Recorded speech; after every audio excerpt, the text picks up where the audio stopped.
européenne, Union africaine, nous a informé d'ailleurs hier la presse locale et surtout la télévision nationale. Relatant le film des événements, le site d'information Centrafrique News fait savoir que la tentative d'assassinat s'est produite autour de 17h20 alors que l'avion de la compagnie Askai qui transportait le président Touadéra en provenance de Bruxelles venait à peine de se poser sur le tarmac de l'aéroport Bangui Mpoko. Une fois descendu, le chef de l'État centrafricain s'est installé à bord de son véhicule de commandement. C'est au moment où le cortège devait démarrer qu'un élément de la sécurité présidentielle a remarqué la présence d'une autre voiture stationnée dans le périmètre de sécurité. Selon ce même site, il s'agirait d'un véhicule blindé V8 de la même marque que celui du président. L'alerte est donnée, l'engin est vite encerclé et l'ordre est donné aux occupants de descendre. Ce que feront ces derniers après avoir auparavant refusé catégoriquement. En leur possession, la sécurité présidentielle découvrira tout un arsenal composé, à en croire d'ailleurs la même source, d'une caméra infrarouge, vous verrez les images dans un instant, j'espère que la réalisation vous passera les images, d'une caméra infrarouge dotée d'une loupe de précision connectée par Bluetooth, des armes de type DKM, des fumigènes, etc. Les occupants sont neutralisés. 2 snipers sont interpellés du côté de la base française de Mpoko. Sur les militaires arrêtés, on découvrira des documents les identifiant comme étant de la MINUSCA avec des noms russes, des talkie-walkie clairement identifiés de DETAO, des tenues arborant le drapeau français. Vous les voyez, mesdames, messieurs, les cartes qui parlent justement de la MINUSCA. Voilà également les talkie-walkie. Pour l'heure, indiquent d'ailleurs les médias centrafricains, ils sont en train d'être interrogés et une enquête a été ouverte à cet fait. Mais pendant que cela se fait, mesdames, messieurs, directement, sans attendre, l'ambassadeur de France du côté de la République centrafricaine sort de sa réserve et fait un communiqué. Et je vais vous lire d'ailleurs ce communiqué ce matin. Communiqué de l'ambassade de France en RCA. L'équipe de protection rapprochée du général Marche Noir, chef d'état-major de la force de la MINUSCA, composée de 4 militaires français, a été arrêtée cet après-midi à l'aéroport de Bangui. Ces 4 officiers de sécurité escortaient le chef d'état-major de la force de la MINUSCA pour prendre le vol Air France. Avec leur équipement professionnel, l'ambassadeur de France regrette vivement cet incident. Elle condamne son instrumentalisation immédiate sur certains réseaux malveillants et la désinformation grossière à laquelle elle donne lieu. Fin de citation et fin de communiqué. Mais il faut prévenir également, mesdames, messieurs, que 4 personnes, on parle bien sûr de 4 militaires français qui ont été arrêtés et 6 snipers.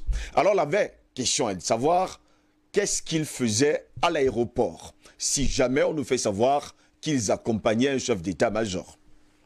Et lorsqu'on leur a demandé de descendre, pourquoi est-ce qu'ils ont refusé de le faire? Nous nous interrogeons d'ailleurs ce matin et des informations nous viendront justement du côté de la Centrafrique pour mieux approfondir la question ce matin. Président Bandakani, il était 17h20 hier à sa descente d'avion. Le président Faustin Archange Touadéra voulait justement se placer avec son escorte pour faire, on peut dire comme ça, un petit défilé. Seulement, eh bien, sa garde va voir plus loin, derrière, une autre voiture de la même, on va le dire, la même voiture que celle qui le protège, dans laquelle il roule, une autre de la même, on va le dire comme ça, la même marque, derrière, avec des soldats français, tous blancs. Mais ces derniers déclarent, et ils ont d'ailleurs des cartes russes, et ils déclarent qu'ils sont des Russes. Vous, qu'est-ce que vous en pensez? D'abord, c'est curieux. Commençons par analyser rapidement le communiqué de l'ambassadeur de France. Celui que vous appelez ambassadeur. Moi, mes mots sont précis. Oui. Il faut laisser les choses comme ça au Macky Sall et tous ces gens-là qui trahissent l'Afrique, qui sont les ennemis du continent africain, et que le continent africain s'occupera ces faux présidents-là qui sont à la tête de nos États, Oui. et qui sont les ennemis du continent africain, qui détruisent le continent. Donc c'est eux qui sont dans la diplomatie avec la France et leurs amis. C'est celui que vous appelez ambassadeur. Ce ne sont pas des ambassadeurs, ce sont des criminels, des assassins qu'on a déguisés en ambassadeur. Parce que dites-moi comment un ambassadeur peut oser dire des bêtises comme ça. S'ils sont de la MINUSCA, pourquoi ils ont la canalité russe? Je pose la question. Est-ce que quelqu'un qui est dans le contingent de la MINUSCA, en tant que militaire français, en service à la MINUSCA, Oui. depuis quand ils ont des fausses identités? Depuis quand? S'ils étaient à l'aéroport pour voyager, comme il dit, donc ils voyaient maintenant les fausses identités. Est-ce que la MINUSCA a besoin d'avoir des fausses identités, mon cher gosse? Deuxièmement, pourquoi cette similitude dans la même voiture que la voiture du président? Troisièmement, pourquoi quand on vous neutralise, on vous dit de descendre de la voiture, vous refusez, mon cher gosse? Vous refusez. Et comme par hasard, le contingent de la MINUSCA en Centrafrique s'est réduit à des Français. Et ils ont le plan. Il faut également pas oublier la dernière information que j'ai eue d'ailleurs très tôt ce matin. Ils avaient le plan entièrement et totalement de l'aéroport et sans oublier de la présidence de la République. Voilà d'ailleurs le plan. Je dis bien tout le plan, comme envoyé ce matin, tout le plan à l'aéroport et le plan de la présidence de la République. En plus de ce plan, qu'est-ce qu'ils font dans le périmètre de sécurité? Parce que quand on parle en termes de protocole, le périmètre de sécurité a une signification, non? Ça ne veut plus rien dire. Et on quitte ce plateau. Vous faites quoi dans le périmètre de sécurité? Faites quoi là? Mais cet ambassadeur de France, celui que vous appelez ambassadeur de France, il est en terrain conquis, il se croit tout permis. Il peut sortir et dire n'importe quoi. Souvenez-vous qu'on a arrêté Guignolo. Qu'est-ce que la France a dit? La France a convoqué les conventions. Oui. Qui voulait dire que, quel que soit ce qu'il a fait, il faut le renvoyer en France. C'est-à-dire qu'on ne parlait plus du crime, de ce qu'il voulait faire. C'est-à-dire qu'on a évacué le débat sur la mission secrète qu'il avait à accomplir, à savoir assassiner le président. Le fait qu'il a pris un domicile qui était à côté du domicile du président. La manière dont il a acquis ce domicile. Sa trajectoire. Depuis le Sahel, en passant par le Tchad, puisque vous voulez le Soudan, jusqu'à arriver en Centrafrique, mon cher Gauss. Donc, la France a fait comme si ça n'existait pas tout ça. Et que on avait attrapé un militaire français en service. En service. Et donc, ils ont soulevé leur fameuse convention bidon, pour dire que, écoutez, il faut le renvoyer en France. Et que si quelque chose lui arrivait, à la limite, c'était une déclaration de guerre à la France. N'oubliez pas ça. N'oubliez pas ce qui s'est passé et qui a failli amener une guerre pratiquement entre la Centrafrique et le Tchad. C'est-à-dire que ces soldats qui avaient été le même contingent, qui foncent dans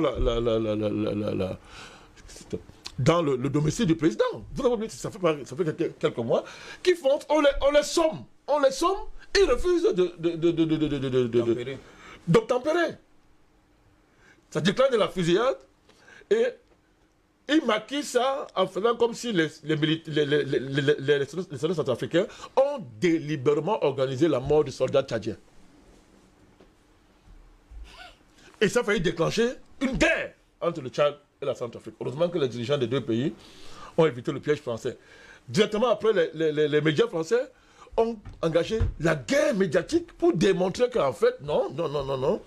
La Centrafrique a décidé de s'en prendre volontairement à des soldats tchadiens. Oui. Or, dans la fuite, il y a eu des tirs, dans une zone qu'on connaît, n'est-ce pas, comment on dit ça, une zone chaotique où des armées se mêlent avec des groupes rebelles, tout ça et consorts. Donc la France a profité de ça pour dire que non, vraiment l'armée de la RCA a volontairement tué les soldats français. Et leur élément qui est au Tchad, le ministre des Affaires étrangères, a pondu un communiqué de guerre, relayant le discours diplomatique français, qui s'est avéré à la suite totalement faux, mon cher gosse. Donc, C'est une tradition, mon cher gosse. C'est une tradition. C'est-à-dire que cette capacité à minimiser des choses aussi graves, c'est ça qu'il faut analyser ce matin. C'est-à-dire que la capacité qu'a la France à minimiser les tentatives d'assassinat de nos chefs d'État, pour ne pas dire leurs assassinats. 1. 2. Le silence des Africains sur ça. Le silence de l'élite africaine, mon cher Goff. Des autres présidents africains. Le silence de l'Union africaine. L'organisation sous-régionale. C'est ça qu'il faut analyser. Vous allez voir, la CEMAC ne va rien dire. Hein. La deuxième fois, quand il y a eu l'affaire Kignola, la CEMAC a dit quoi? Absolument rien. Le silence total. Silence total. Ce n'était pas un événement diplomatique. Silence total. Silence. Ils ne vont encore rien dire. L'Union africaine ne va rien dire, mon cher gosse. Silence total. Donc, quel est ce continent où un pays non africain s'installe? La colonisation est passée depuis très longtemps, mon cher gosse. Les pays sont indépendants. Indépendance acquise à la sueur et au sang des patriotes de ces pays différents-là. Mais un ancien colonisateur est là, il ne bouge pas. Il organise, il planifie l'assassinat des chefs d'État. Pourquoi? Parce que ces chefs d'État ont décidé de traduire dans les faits ce qu'on appelle l'indépendance. Et l'indépendance, semble-t-il, elle manque à clé. La garantie d'indépendance, le respect des souverainetés est la raison d'être de ce qu'on appelle l'Organisation des Nations Unies. Et ce pays qui fait ça est membre de ce qu'on appelle Conseil de sécurité, c'est-à-dire l'instance pratiquement fêtière des Nations Unies, dont la mission, justement, est de sanctionner de tels manquements au droit international, à l'esprit du supposé droit international. C'est ça le vrai débat, mon cher gosse. Et vous comprenez dans quel monde on se trouve.